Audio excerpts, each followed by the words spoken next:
All right. We got an exciting episode for everybody that's watching right now. We got Caleb Roth, founder of Stain and Seal Experts in the house. And we got Zach Peyton, which is a franchise leader at Superior Fence and Super. Rail. I was reading your name down there. You got Fence Boss on there. So it threw me for a kick. So This is why I'm here. But you're still probably one of the best known or well-known names we have in the fence industry when it comes to franchises. So thank you for taking the time. Caleb, you as well. I mean, you've taken what was probably a niche for a lot of people and turned it into its own industry, I think, in a way, right? So anyway, thank you guys for coming on.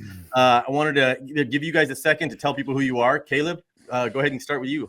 Oh, okay. Well, thank you. Not yet Crown Stain Boss, but I'm working on that. So, yeah, my name's Caleb Roth. I grew up in the fence business, and it was a family business, and I didn't feel like I was making enough money, so I started staining fences on the side, and that turned into my full-time thing. So some of you may already know me, but I guess here today I'm wearing my Stain and Seal Expert shirt. That's our service business that we've just recently franchised, and we're just about to turn on. So I think I'll let Zach tell his news there, but I think this is a perfect. You got somebody doing franchise on ground zero, and then you got somebody doing it on the mountaintops. It's kind of interesting to see our two different perspectives here. Yeah. Yeah. No, thanks. Yeah. So I'm Zach Peyton. I'm the founder and current brand president of Superior Fence and Rail. And as Caleb alluded to, we've hit a major milestone lately. Since we began franchising and since we were the first, I think, successful fence franchise in the space in the United States, at least, we just recently hit the 1 billion sales mark. So since we started franchising in 2017, we have sold $1 billion in fences. And for those of you who are watching who know like what an average ticket is, that's about 150,000 fences. Yeah. And then the average amount of footage, you're like, oh, okay, let me do math. Like that's a lot of footage. So yeah, we've been grinding away at the fence business for 7 or 8 years now, and just hit a major milestone. So thanks for having me, Brian. Yeah, no, appreciate it. And it looks like, Stain Boss. You look at that. You've been changed to Stain Boss, Caleb. Stain Boss, fence boss. You just earned it. Yeah, you earned it. I'll come back when we hit 1 billion in sales. Yeah. Zach, what was 2016, 17 when you started, right? Yeah, that's right. Well, so no, I started in 2009, right? Okay. Like I came into the business in 2009, so I've been doing this for almost 17 years now. Which is for a lot of people like Caleb who grew up in the business, they're like, oh, well, welcome to the business, Junior. You know what I mean? Like, so it's a sort of a microcosm for people who have like grown up in the industry. But for me, I've been doing it for 17 years. We didn't start franchising until 2017. And so that sort of like dramatic growth that we've seen happened after 2017. And that was out of Florida, if I remember correctly. Yeah, we started in Florida, which is a super competitive fence market. There's a lot of people who are on the call who would be like, "Oh, well, I've got a competitive fence market," but no, really, like Florida's pretty competitive. Yeah. And so we've taken some of the advantages that we've had coming from a competitive market, and then leveraged the model that we created in other markets, and been, I would say, like overall very successful around the country. Yeah. And we're going to get into some of the advantages and disadvantages and the pros and cons of franchising. But before I get into that, Caleb, you're out of Tennessee. I've been up to where you did you're rebranding a little bit. It's now Stain and Seal Experts. Was it Expert Stain and Seal at one point, or? Well, we have a couple of companies, and the Stain and Seal Experts brand is our service brand. Okay. And so we kicked off started the process of franchising last year. I think I talked to Zach about it a couple of times when I was kicking the tires on it. And we started that up late last year, and then I sort of hit pause around January or February and said, you know what, I need to rebrand because it's going to be easier to do it now than when we got 100 locations. So that was the idea, was to hit a pause. We did rebranding. We got we're getting great traction with the rebranding. I rebranded several years ago in 2015, the first time, and it was amazing. You know, the results were really, people started saying, we see your trucks everywhere. We only had one truck. People stopped arguing about our prices. Yeah. And so that made it, that was helpful. And so I knew I needed to go ahead and do it again. And so we've hit pause and just finished up the rebrand. And I think our franchise like goes live.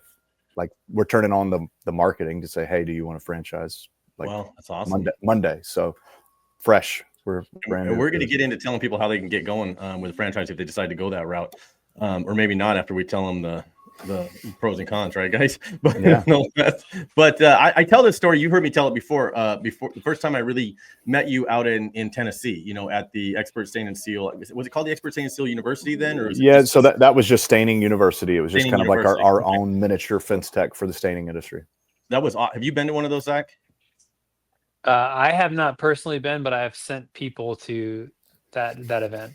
Yep. Yeah, and that was one of the coolest things I think I ever went to. You and Ashley and everybody was just really cool, and it was. I literally left there, and I'm like, man. Of course, I'm in the middle of Las Vegas. We just don't have much staining going on. But I'm like, I just want to shut everything down and get some trucks and start staining. That's how excited I was about stain when I left, and the systems and everything you guys put in there.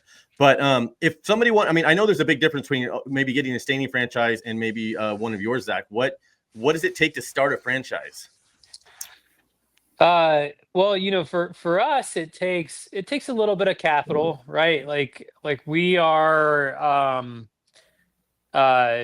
you know, like a brick and mortar focused franchise.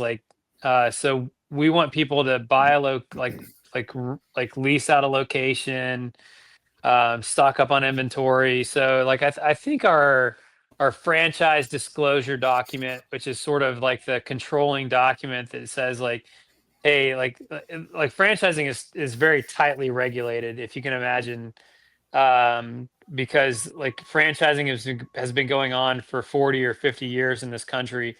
So it's super tightly regulated. And so the franchise disclosure document really defines like a lot of different things, a lot of things that we have to disclose about the business. And so like what that document says, it takes about $250,000 to start a Superior Fence and Rail franchise, right? Gotcha. So, what about you, Caleb? What's it take to do one of your franchises for staining?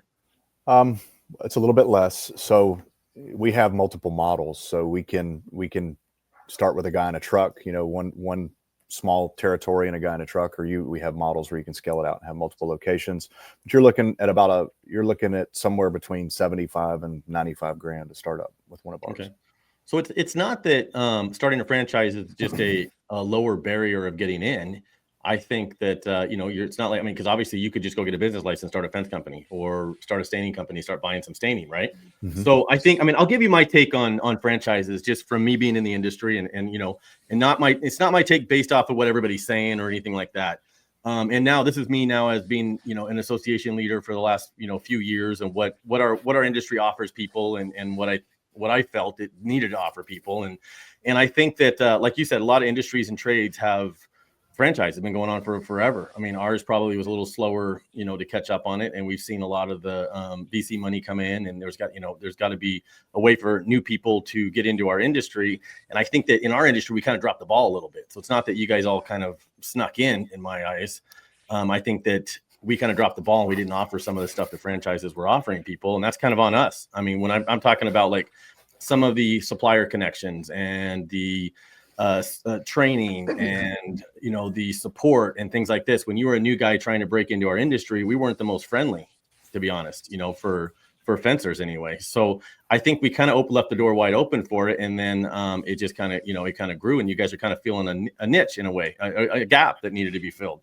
But whether it's good or bad, I don't know. I guess it'll be told in the end, right? for the industry when it comes down to it.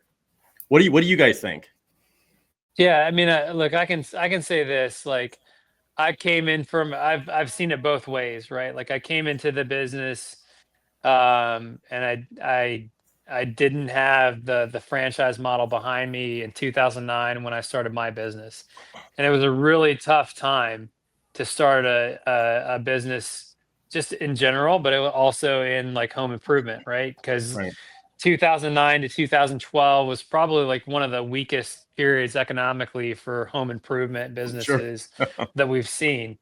So, so I can say that like I kind of had to earn my way in, and then like as we started franchising, I went to my vendors and said like, "Hey, listen, I've built up all of this like credibility over time, and so I'm going to start bringing new people into my model." So like I had to there was a period of time where we had to really like establish trust between our vendors and the model.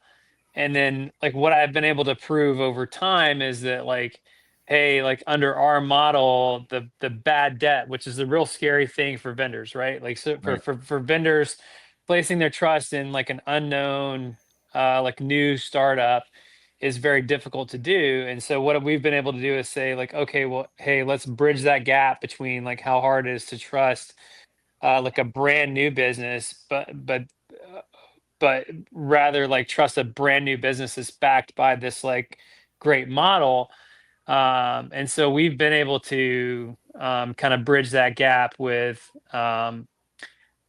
but no, really, like, hey, we bought a bunch of stuff and none of the debt went bad, right? So like we've been able to get terms for new locations, um, buying power for new locations that I didn't have when I got started, Yep. So like for me, like the proof has been in kind of the pudding, right? So Yeah. like, hey, we've brought on all these new locations. It seemed risky at first, but like it proved out, and here we are. So Yeah. Yeah, Caleb. What do you? I mean, for supplier accounts. I mean, when they get a staining franchise, or when one of your franchises, is there other accounts beyond just getting the stain and stuff that you help them establish with Yeah, I different mean, suppliers? yeah. So I guess for those that don't know, we also own Expert Professional Wood Care, where we manufacture stains, and we are the main supplier. Actually, Stain and Seal Supply, which is our online store. We've got a couple different brands, but the Stain and Seal Supply is the main provider supplier of products, and so we would control that. And but there are obviously, you obviously need other things from other places, and we do have some relationships set up, and then there's some stuff you just got to get at Home Depot. But for us, the whole, Zach talked about building the trust and all that, and then going through the School of Hard Knocks. That was the way for me when I started in my business. In the fencing business, we didn't really know how to scale. We hit $1 million a year, and that's where we just maintained that forever. Couldn't break through. Didn't know how. Biggest problem for us was we were running 30% margins, and we couldn't figure out why everybody else was getting new trucks and Bobcats, and we were right. And so when I started the stain business, I just created a monster in myself of just trying to learn everything I could about business growth, principles, strategic planning, all of these things. And I basically created the Staining University and our whole platform of educating people in our trade to be, basically, I was just trying to be the guy that I needed when I was coming up. Yeah. So every time I learned something, I just told everybody about it, and created that collaboration. And so years and years of doing that, the number one question we get is, how do we get a Stain and Seal Experts location? How do we do that? How do we buy in? And I was scared to death to do it because I didn't know what to do, didn't know how to do it. And so that's kind of how we got started on it. But I think people are going to get into the industry. Yep. And so it's really nice to have somebody there that can, lay the yellow brick road out for you. Right. So yeah. I think that's kind of what we're looking at, is just being that person that we can take new people under their wings so they can focus on growing the business rather than figuring out how to do the business. Yeah, and it sounds like we've got Aaron here. He looks like we need to get some stain down to Central Florida, right? Yeah, we're there. Yeah. We're gonna pull him up and comment back on his comment. Aaron, we'll get back a hold of you with where you can get a hold of either Caleb or somebody he's got down there for the stain. But going back to what you guys were just talking about, supplier accounts, I think that was a big deal. And this is where I was really disappointed. I mean, and by the way, you sound exactly like I did when I started FWA. I'm like, people are like, hey, what is this? What is this resource? Well, these are all the resources I wanted, the FWA help. And we just had another meeting in there about bringing 3 more people in our company on FWA Health, because we couldn't afford $800 a month for everybody, and to keep paying them through even slow seasons and stuff. So a lot of the resources you see that we did was solely because it's stuff I wanted. you know, and the supplier accounts, but people were struggling to get accounts set up with some of our larger distributors and stuff. And I think, and where it goes back to what I said, I think that that's the stuff that maybe franchises came in and did better than we did as an industry. It's not that we haven't been around as associations and stuff, and all of us, including me, that we went to the the suppliers and said, hey, we need help negotiating better, easier access to the materials and stuff. Yeah. And you so guys Brian, do a lot. yeah. So Brian, I think if I could paraphrase, like, from your perspective, if you credential and certify a business and say, like, hey, this guy is like FWA certified, and they're an FWA certified contractor, that should buy them sort of like the clout to go out and establish accounts with, Stevens Pipe and Steel and Master Halco and Fence Supply Group and like all of these other. Like, I think it's for some reason it seems like it's harder to do that than it is for me to come in and say, like, oh, okay, well, I have a Superior Fence and Rail franchise. Like, we've got the bona fides, so like, just give us the terms and the pricing, and give him an account. He has a new franchise, and I think that was. And if you were to go back and see some of my biggest arguments, even in the industry in the beginning, was, hey, I'm telling everybody, hey, even the fence shows, I'm like, do a fence when you're there. Do me a favor, just sign people up. Well, we got a vet. I go, I don't know what more you want. This is an FWA member. He joined the Fence Work Association. He bought airline tickets. He bought passes to a fence show. He flew all the way here. He's standing in front of you at an expo. The odds of this being some residential homeowner trying to save, $100 on some fence materials is probably pretty slim, right? Check. I just vetted that guy for you. So, and like what you're saying, and then you can set someone up with a franchise and say, this guy's a legitimate fence company, sell to him. So I think that's what we could have done better as an industry to help our industry out, was to get the material supplies opened up. Instead, we tell them we don't sell them, and then we tell them to go buy Home Depot, Lowe's, and then we make fun of them for buying from box stores. You know what I mean? Well, to be honest though, like we did have to put some skin in the game for our earliest franchises, right? Like we did have to put like we had to put some guarantees on the line and say, like, oh, but no, hey, really, like, we'll guarantee it, like I at one point, I think I had over $1 million in personal guarantees out with certain vendors. And I'm like, that's fine. Like, come get it if it goes bad type thing. But like, but no, really, like, hey, like I'm willing to stick my neck out. And I think like maybe like that might be the difference, because like I was actually willing to guarantee the result to a certain extent, and people, I don't think, see that. They don't see the risks that you guys take, Caleb, you too, to do all this, and even when you're basically also, you're taking your brand and you're trusting people that you really don't know as well as you'd know someone for 10 years, right? You're trusting them with your brand and the liability and stuff as well. So I think the franchising, like I said, it's in a lot of the industries, and it's here now. And I think there's a bunch more that have popped up, if I remember, that are just, I think Susan was just telling me about another one. I don't remember the name of it that came in, that's in the scene now. So going back to that though, what kind of training do you guys get as a franchise when someone buys it? Because I think there's a image at 76 Fence. She said she just found whatever that was. So she said she just found that one today. But nonetheless, when you buy into a franchise, what do they get out of that? Caleb, you can go ahead and start, and then I'll kind of dovetail on that. Well, again, we're at ground zero, so I'm sure things will change in time. But a lot of the painting franchises is what we've modeled our stuff off of, or looked at and tried to learn from, because it's a little, there's a paintbrush in our hand, not a nail gun. And so a lot of the painting franchises, their main goal is to grow to be acquired usually later for a buyout. And so their goal is they teach people how to hire subs and then how to sell jobs. And we can teach you those things, and we do teach those things, but we also are pretty heavy-handed in actually knowing how to produce what we do. And so because we have, we're in the business too. And so a lot of our training is going to be hands-on, how to produce jobs, how to get it done. And then there's all the other things that people don't think about. Everybody always asks about how do you stain a fence, what sprayer to use, but then we go into all the back office stuff. There's a little bit of HR stuff. There's a lot of marketing stuff. There's a lot of business development stuff and strategic planning and things that we teach. And so when they buy a franchise for us, they're going to come in for a week long, and they're going to get all of those things dished out to them. And there's a whole long list, and I'm forgetting all of it, but there's basically, we got to teach the whole system, and then we got to hold their hand as they get up and go on. Yeah, so for us, we do a 3 week intensive training course, right? So there's 1 week of primarily online, like business fundamentals, like marketing, uh, bookkeeping, like all the things that happen behind the scenes. Then there's a 1 week intensive on learning how to install fence, right? And then another 1 week intensive on learning how to sell fence, right? And then like that's sort of like the first part of like drinking from a fire hose. And Yeah. then they go back, they implement, and then we're walking with them through the first like 6 months of getting set up to say like, okay, well, okay, like you've started to sell, you've started to install, like what's going wrong, what's going right, and like slowly getting them aligned with the systems the way that they're intended to be.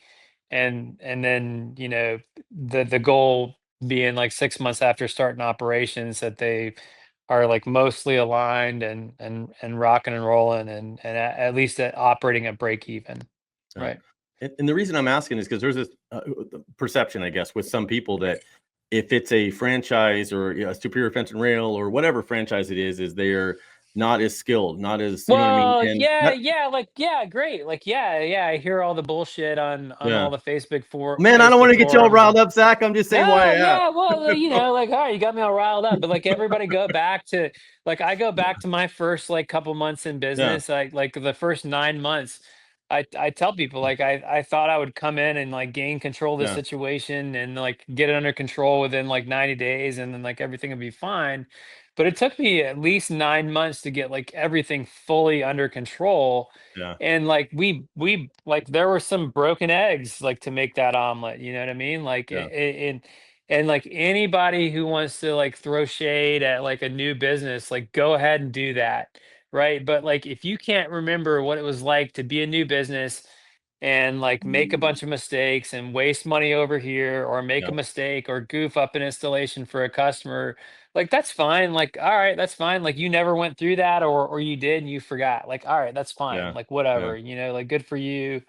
But like the what I'm focused on is the long-term result, right? Like so like after the 2 year mark, we're seeing like consistent returns, like consistent profitability and like consistently happy customers. Like I am focused on building a system of happiness where the customer's happy, the suppliers are happy, the team is happy and my franchisee is happy because they built a business where they can define their participation in the business, right? Like that's what I'm focused on building. So yeah, there's going to be some slip ups and goof ups along the way, mm, but like that's the same with any type of business that starts up in the first like you know 12 to 24 months. yeah. Like I mean, Brian, do you remember when you started your business? Like did you ever goof up an installation or have the team like you like let the team like go and like run with something, you're like, oh man, like what the hell did you guys do? Like that's completely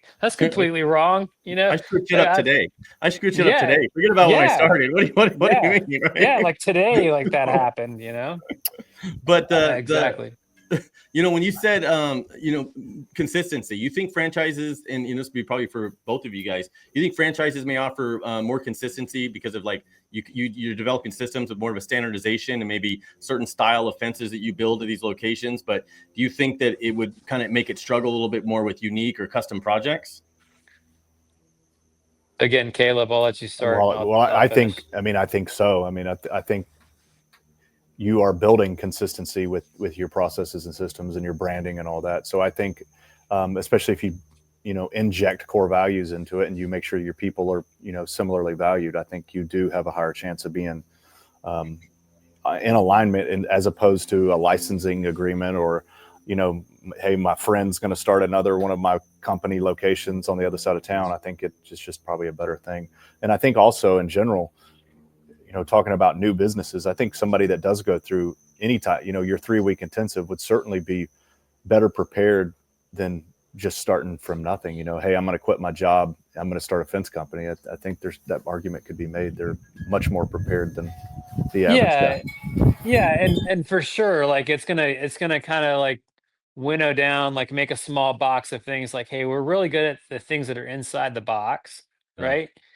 but then as the owner matures and as their team matures, it's a lot easier to say like, yeah, we'll take a project outside of the box, like no problem. Like I know enough after operating a business for 2 years where I can say like, okay, yeah, like I can figure out that weird and wonderful project that you want me to take on, and I know how to price it so I don't like lose my ass on it.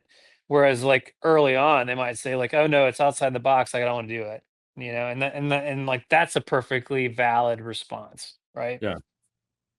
Yeah. Do you think, I guess, I talked to I actually had a lot of people talk to me since you guys were coming on about franchises. It's a big subject in our industry, the franchises, right?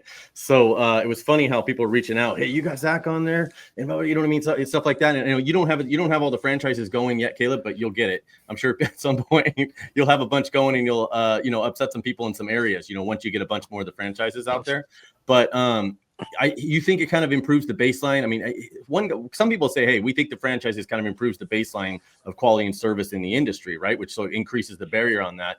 But it may cap, some of the innovation and adaptability. So that kind of goes back to what I was saying earlier. We don't see any franchises here in Las Vegas yet. And I think I met with somebody that was saying, well, you don't have them there because their licensing and stuff it's really hard in Las Vegas. But what you think that's kind of real?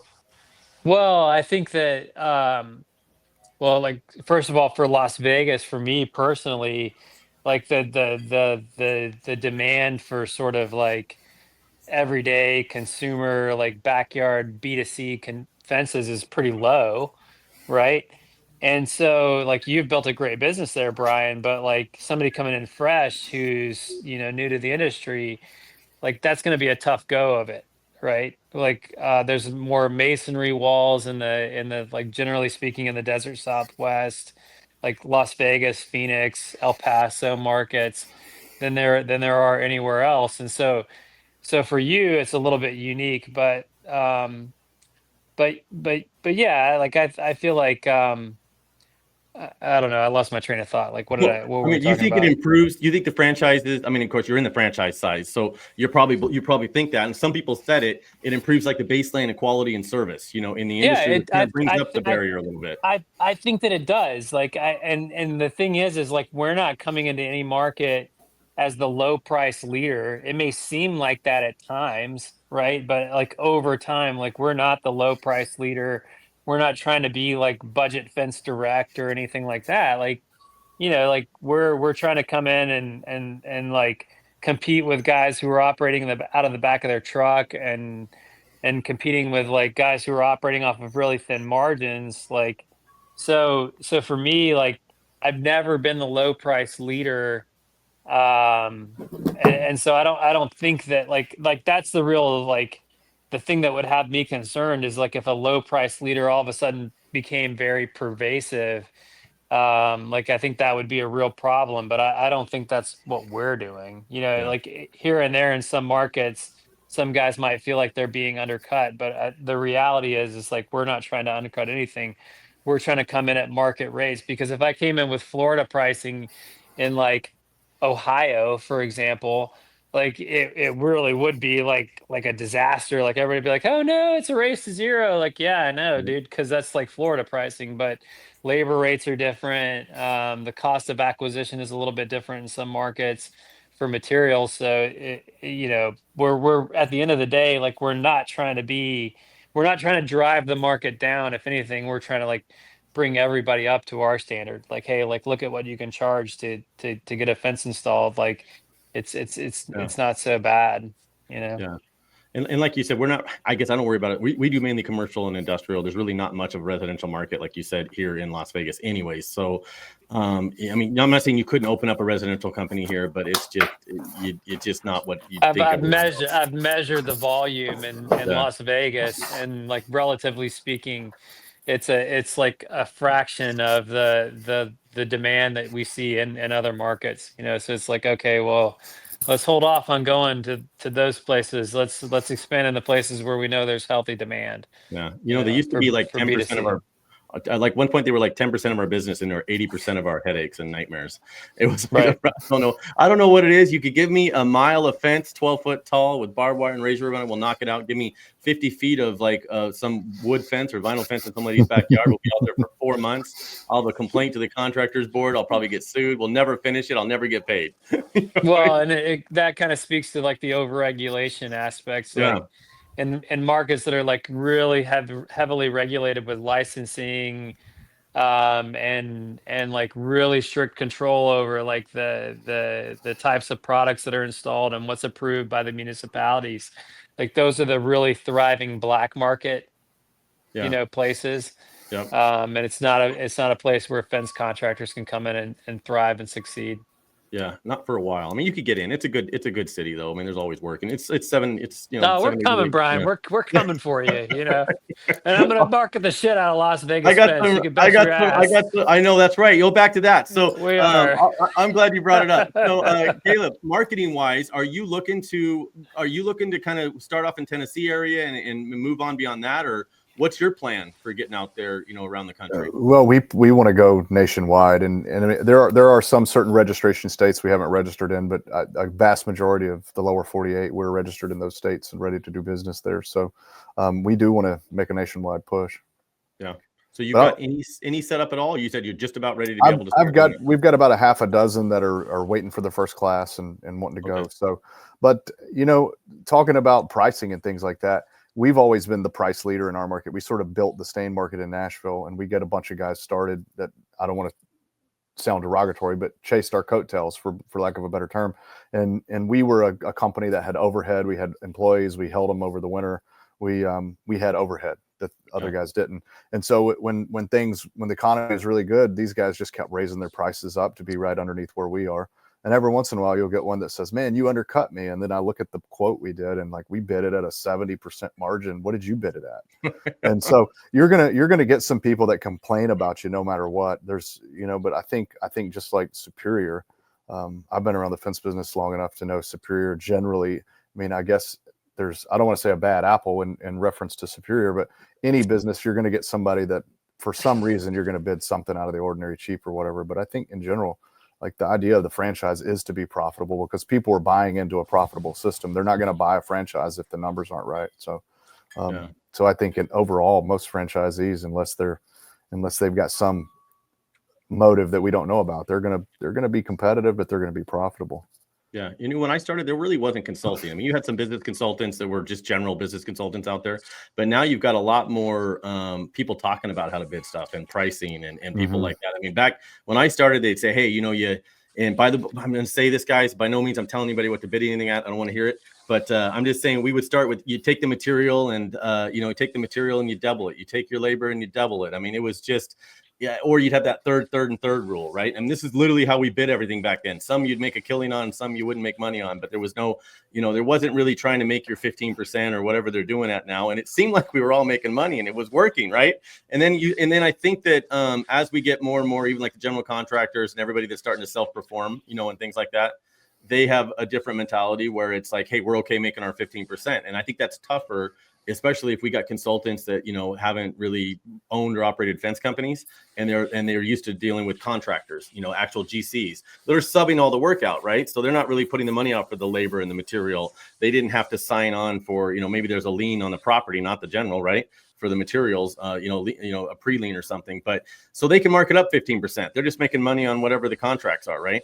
So once you get into a trade like this, you don't have to run in those thin of margins, because you're taking a lot more of the risk and the liabilities. So I think it's interesting to watch how it's all kind of changing. But I appreciate you guys, sharing your knowledge on that. But I want to broach this one thing, because you're saying about pricing, and I know there was like one or two people. Zach, I'm gonna fire at you for a second, because I can't let you off here without zinging you once. But they're like, and I had a conversation with someone. They're like, yeah, but you don't understand. Those Superior Fence and Rails, they'll ask the people for the contract and come in 15-20% under them, or something. You're going to hear stuff like that, right? So, and then, and by the way, they'll start attacking how much you're marketing, and what you're doing on marketing and things like that. And, my question to them is, well, if they're coming in 15-20% under you and they're spending millions of dollars a year in marketing, first off, I want to know where Zach's buying his material. for one, because how much better a deal are you getting on materials than us, right? But what do you say to that? You know what I mean? I know you kind of stay out of it, man. You dropped off social media almost, but I did. I dropped off all the groups. I found at a certain point, like the intelligence officer in me, because I was an intelligence officer in the Army, like I was just paying attention to what was going on in social media just for my situational awareness and to like pick up some nuggets here and there. But I'll say this, yeah, like here and there in certain markets, we're doing meet or beat quotes because we're trying to gain an understanding of like what's going on in the market, right?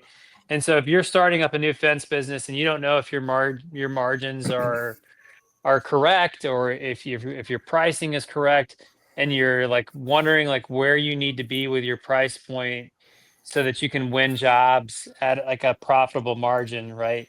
So like one strategy to do that is to do like meter beat quotes. Right.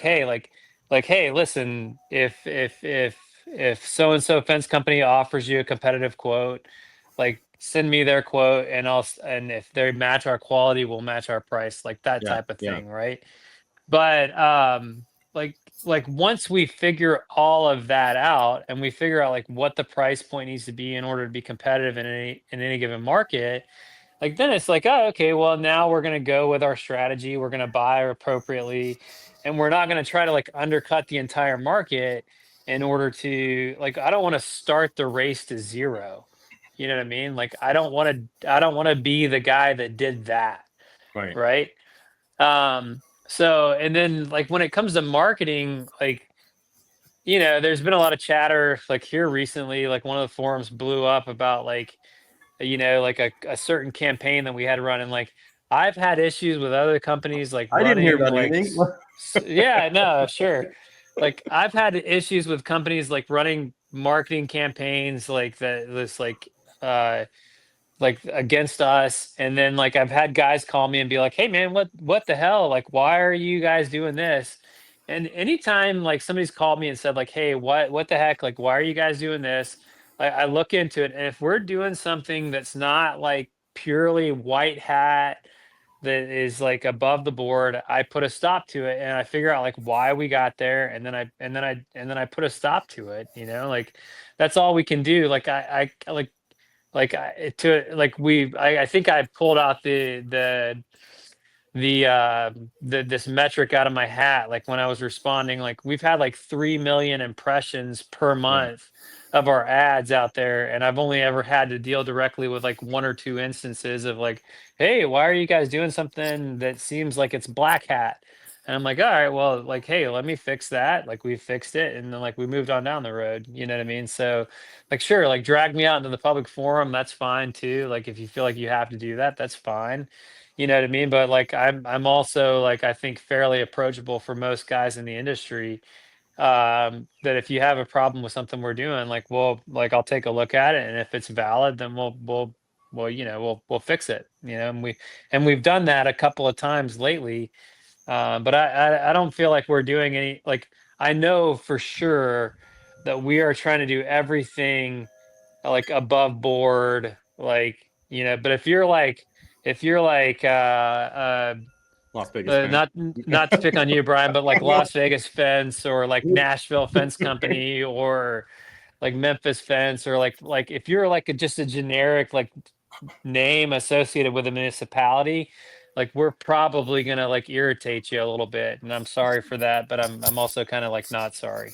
Yeah, because and it kind of sucks. I mean, it's good. I mean, obviously, we're Las Vegas Fence. We're one of the oldest, names in fencing in Las Vegas, obviously, but we get no mercy, man.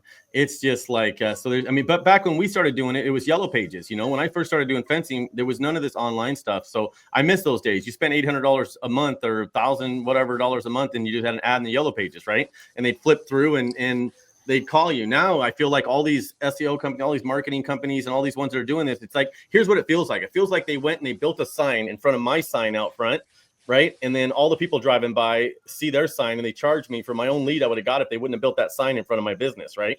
That's what all this online marketing is. What used to be $800 a month, is now $8,000 a month, right? To try to get the same leads we would get if none of those guys existed, because people are just they're building a billboard in front of my office, right? Look, it's going to get worse before it gets better, right? Because like as It we come doesn't. out of this like massive like COVID rush of Yeah. demand and all that stuff, like the same set of contractors is there competing for less business, Yeah. and it's going to get worse before it gets better. So like, you know, I the think cost of acquisition for customers has definitely gone up over the last 2 years.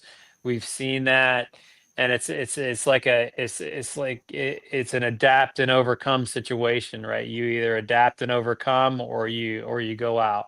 You know, Yeah. so pick one. You know, Yeah. It's not as bad as like electrical or plumbing or something like that. I no, mean, those guys, I mean, or roofing. they'll spend like 60, $80 a click, a lead or something it's costing them by the time they're done. So and their service calls out there are probably half the cost of us doing a gate operator service call or something. So they're literally not making any money on that first hour. They're just hoping that there's more repairs hours or parts or something like that. And it's about acquisition of a customer, I guess, right? So Yeah, that's right. that's got to be, even worse. And as Las Vegas Fence, I don't even look anymore. If you looked right now, there's probably Las Vegas Fencing Company. There's probably Las Vegas Fence Installation Company. There's like a million of them that like Google accounts, right? That are all Las Vegas Fence plus something, right? So it's I used to drive me nuts, dude. I'd call the number and it was always some company you couldn't get a call back on. And I'm like, I don't even know why they do it. Nobody answers the phone or calls. So I don't know how they're getting the leads other than it's just a numbers game, right? Right.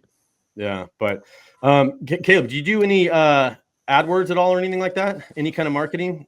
Yeah, I mean, we do it as a franchise, or we would take care of that. But yeah, I mean, if I had a nickel for every time somebody put, stain and seal experts in front of their company name or whatever, I mean, it's just it runs rampant, and that's just part of it. And then when you hire a marketing company, which most guys are hiring this stuff out, the marketing company is going to do the same thing, and so it happens. But I don't think we should point fingers at anybody, but just try to be better. No, you can drag me on the public square, like throw stones, Yeah. Well, I think it's just as easy to go in there and look, and you'll see Superior Fence Builders, Superior Fence Building, right?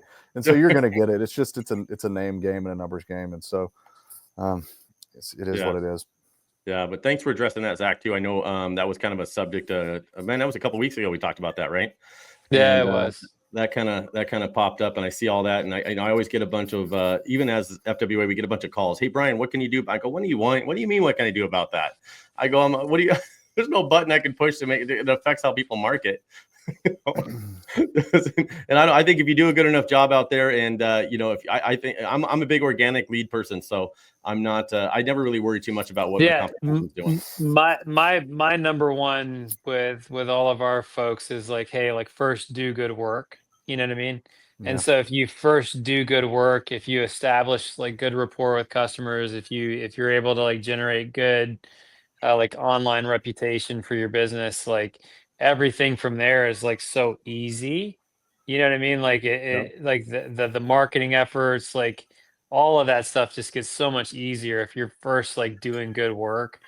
And so like, yeah, I mean, in some ways it sort of minimizes like how much we have to worry about what the competition is doing if we're just kicking ass and doing a good job for people.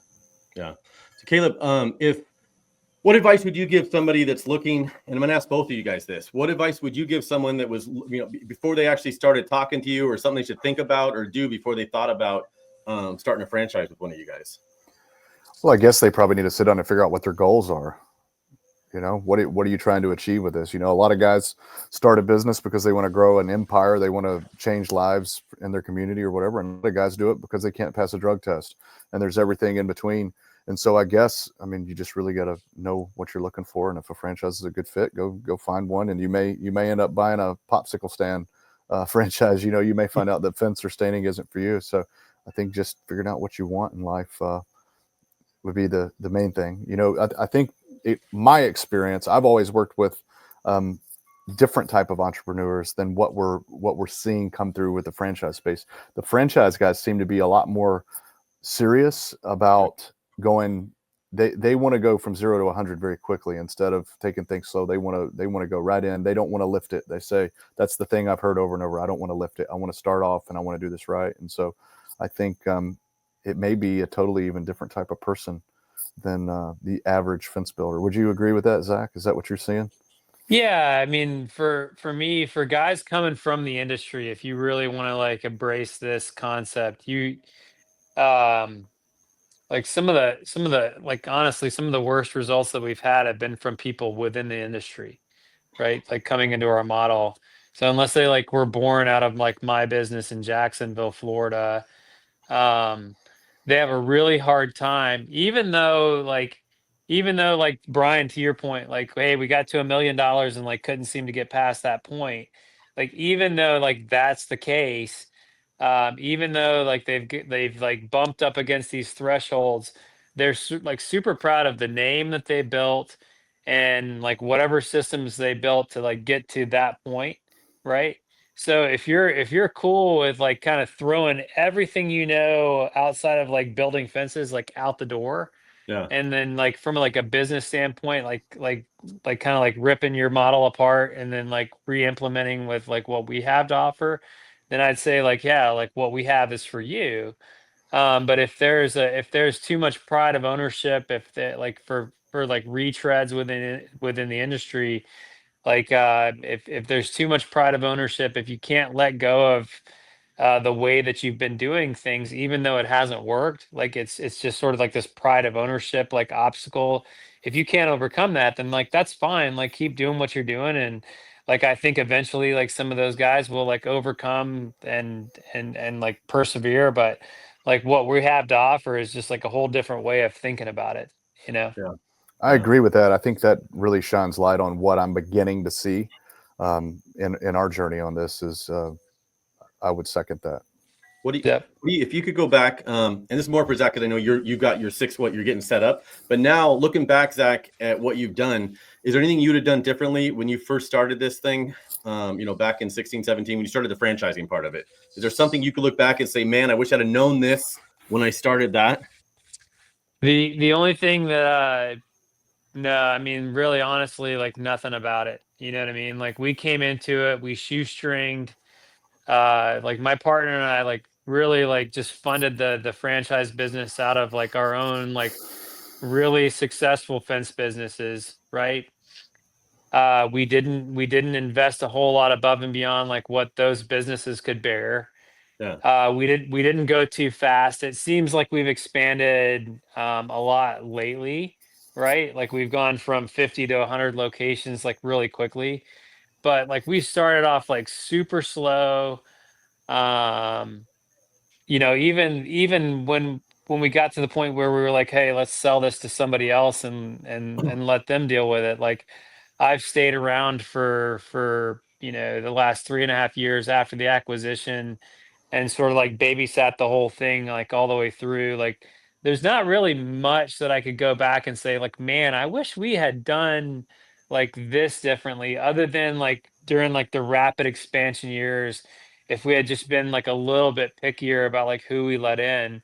But even then, as I say that, like some of the people that I'm like, oh, maybe I should have been picky about letting them in, have been like super successful, have built fantastic businesses in like all these different markets. I'm like, all right, well, like I guess things just kind of worked out the way they did. I don't know that, from my perspective that I would say like, oh man, I have like this is like my main regret, like it's never been easy. It's always been fun. And like I feel like at the end of the day, like we have some really great businesses like all over the country that are doing great things.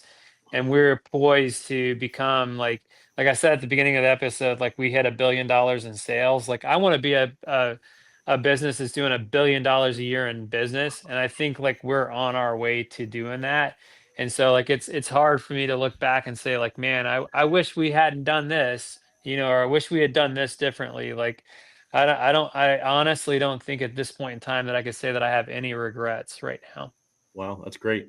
I think that a lot of people don't realize that too. I went to that Empower event that you had here in Las Vegas when you were out here, and explained to everybody about that. I don't think a lot of people even realize that it's not the same as it was, the setup is what 2016, 17. You actually did get acquired, right? Yeah, we did. It's a funny story, and I'll try to be as quick as I can telling it. But in 2021, we had a lot of interest in people who wanted to buy our business, right? And we got a lot of what I'll say is like lowball offers, right? Like people who were just like, ah, man, we'll offer you this, and we're like, gosh, that seems like why the hell would I do that? Like, you know what I mean? Like I could just operate the business for another couple years and like earn that. So why would I do that? Um, and so at a certain point in 2021, I told my partner, I was like, hey man, I'm gonna go and like tell everybody who's interested, like we're not gonna sell and we're just gonna ride this thing out. And the last person that I called was an investment bank that had been talking to us, and they're like, well, hey, listen, like the conditions are ripe for you guys. Like if we can guarantee you a certain value, like would you consider like continuing on in the process? And we said, yeah, okay, if you can guarantee us like this amount of value, like we'll continue on in the process. And and one of the things that I thought about as we went through that is like, well, hey, listen, if I bring like a partner into this mix, if I sell this business, I want to bring on somebody who can help me like grow more efficiently, who can like help us avoid pitfalls, who can like do a lot of things. And so we ended up getting a lot more value out of the business than we even thought was possible. And we sold to a company that eventually became what is now Empower Brands. So now we're a part of a platform. And for those people that are out there, like kind of wondering what Empower Brands is, like the easiest example to point to is like, well, hey, look, there's this company called Neighborly that has 30 brands underneath it. That's what Empower Brands aspires to be. Like we currently have 10 franchise brands underneath our umbrella, and we're going to probably grow to 20 or 30 like brands over the next 5 to 10 years. And so like we joined up forces with Empower Brands, and for me as the franchisor, it took a lot of weight off of my shoulders as like, okay, I've got to figure out legal, I got to figure out accounting, I've got to figure out franchise development, I got to figure out all these things, and oh, by the way, I've got to help all of these new franchisees succeed in their business. So by joining forces with Empower Brands, I was able to just focus on the one part that I really needed to focus on, which was helping franchisees succeed in their business. And Empower took care of the legal, the finance, like the marketing, like all of those things. And it's really been a good symbiotic relationship with them. And so like again, like some people could look at that and be like, oh man, do you wish you hadn't sold? And sometimes I could look at it and be like, oh yeah, I wish we hadn't. But like on the other hand, like my life has gotten substantially easier, like because as the founder of a business, like everything like rolls up to you. Like Caleb, Yeah. that. Brian, that. Like anybody who started a business knows that. Like the buck stops with you. And so, and for me, with my military background, like it was easier, I think, for me to adapt to like, oh, okay, yeah, now I've got like a higher headquarters that I got to report to. That's great. But they're doing a bunch of stuff that then like allows me to really focus on the important, like day to day, almost like what for our franchisees, like they don't have to learn how to sell fence. They don't have to learn how to market. They don't have to learn the bookkeeping. They don't have to learn all this stuff. Like we can help them do all of that. So they can just focus on the meat of the business, which is selling and installing fence, right? Yeah. So yeah. Yeah, and that's why I wanted everybody to hear that too, because I don't think a lot of people realize that they don't just have to tag you in the post; they could tag somebody else as well now. So That's right. That's right. Like yeah. Tag and not Power all you Brands. anymore. Oh yeah. No, it does. It does. Like I've been able to. I will say this. Like I've been able to like operate really independently, and like it's been really the best of both worlds for the last 3.5 years. Like I have been able to do what I feel like is the right thing to do. I haven't had to be like all PC and corporate and all that stuff. And any of my franchisees will tell you that if they met with me lately, like I give them like, hey, this is what you need to do in order to improve your business. Like this is what you've got to do. And there's no sort of like filter on that. but I have been able to let a lot of things like be done by other people, so I can just focus on the success of my franchisees. And that part of it has been awesome. Yeah. And Caleb, so the reason I brought you on is because you and Ashley are the way you guys run your business and the way you guys present yourself and out there on not just social media, but in person and in all the events. And we've had quite a bit of contact over the years, since I've started doing all this.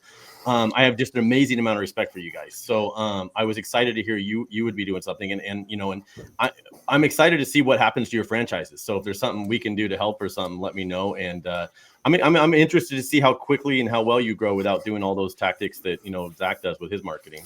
So Dude, I'm just wondering how we. That's a low blow. Yeah, I'm just wondering how we can be Stain and Seal Experts as the preferred stain vendor for Superior Fence and Rail or preferred sub. That's the easy one. That's the deal there. That's the easy one. Yeah. So you got 6 coming, and how many again before? Because I don't think I asked you before. How many exact franchises do you have, Zach? Right now we have 110 locations on the map. 110 with $1 billion. Finally hit the billion. And that's all from like coast to coast, right? So like Seattle to San Diego to Miami to I think our northeasternmost unit right now is Boston, Massachusetts. Right, That's we haven't gotten to Maine yet. Where are yours going to be? Approximately. Me? Yeah. Where do you think your first half a dozen will be? Will it be locally around you, or kind of spread across the country? Tennessee, Georgia. We got several guys in Virginia. We got somebody on the fence in Kentucky, and then another guy on the fence probably up in Omaha, Nebraska. Okay, so you'll grow quick. Yeah, it's going to happen fast once it gets out there. So before everybody went, like I said, I do want to say thanks. And again, how can they reach out to you guys? What's a good way to reach out if somebody was interested in starting a franchise? Go for it, Zach. Hey, you can reach me. You can find me on social media. It's not hard. You can call me, text me 904-502-4013. You can email me zach.peyton@superiorfenceandrail.com. I haven't changed my Twitter tag to @FenceBots or anything like that. I'm not the king. I'm not any of that shit. But but yeah, I'm pretty easy to reach. You can find me out there in the universe. So feel free to reach out. There you go. Yep. Same for me. Caleb at stainandsealexperts.com. And we've got ssefranchise.com, and then you can go to stainandsealexperts.com, find us. And I'll throw my cell phone number too, but don't spam me. 615. Yeah, 615-533-4481. That's my cell. Love to talk to you guys. That's awesome. So I'm gonna throw out a few things we got coming on for next week episode, and then I'm gonna let you guys go in a minute too. I appreciate it because I know it's going on an hour, and I promised Zach I think 30 minutes. And I normally, having you guys on was great because I normally cap these at 30-40 minutes, but I could have talked to you guys all night. So I told you, man. You're like, it's a short episode. I'm like, I don't know. We'll see. So next week we're gonna be doing one called "Don't Panic." It's just a checklist. If you've been following me at all, the TGM 500 standards for gate operators. We've got apps coming out. It's already out, actually, Android and iOS. And we've got a whole new user-friendly, easy way to get your gates checklist safe, lower some liability, get it documented that you put all the safety devices on your gates. I know we're all tired of talking about gate safety, so that's why I created all this, because we want to make sure it's just done and taken care of, and we can move on to the fun stuff, right? But next, coming up here in July, we've got Spanish training over at EVU Fence. It's going to be in Spanish and English. So I'm going to do I got the English one up here because I don't have anybody on here speaking Spanish right now. But July 24th, the training, it's going to be 3 days. It's going to be fun. We're going to have a full day of vinyl fence training. Second day is going to be a lot of business training, and then gate operator. We're actually installing a gate operator from PPA and some other manufacturers coming out. So go to fenceuniversity.com if you guys want to get more information on that or register for that class. During the fence show, we're going to be actually doing some. It pops up here. We're going to be doing some training. You can scan that QR code, everybody, and it'll get you a free pass to the fence show as well to come to this training. You're going to see a lot of people in here for this one. We're going to be doing in-person training on the TGM 500 standards to get this. Again, we've got the gate safety manuals, everything we're going to be handing out. We just want to get this out there, get it over with, so we can all get back to building fence and get everybody building the gate safer. So You guys, thank you for coming on. Unless Susan had anything else, what did she have? I think she wanted me to pull that thing up there, you guys. Oh, she tried to pull it up. Okay, 2025 show is coming up, though. That's right. Here I am talking about what's going on at the show. So go to fencshow.com, get registered. It's easy. It's a one quick form. Get registered to the show. It's going to be a fun one. It's already filling up quickly. We're expecting probably similar number of exhibitors last year, and attendance is above where we thought it was going to be already. So we're excited about that. You guys, thank you. I appreciate it. Fun times. Yeah, it was a great time. Thanks for having me, Brian. This has been fun. All right, man. Thank you, guys. Yep. All right, everybody Thanks, listening. If you're watching this on YouTube, I don't know how to do it, but subscribe or something like that. Help us out because that's what keeps all this stuff going. All right, we'll see you guys. Have a good night. Thank you. Thanks, guys.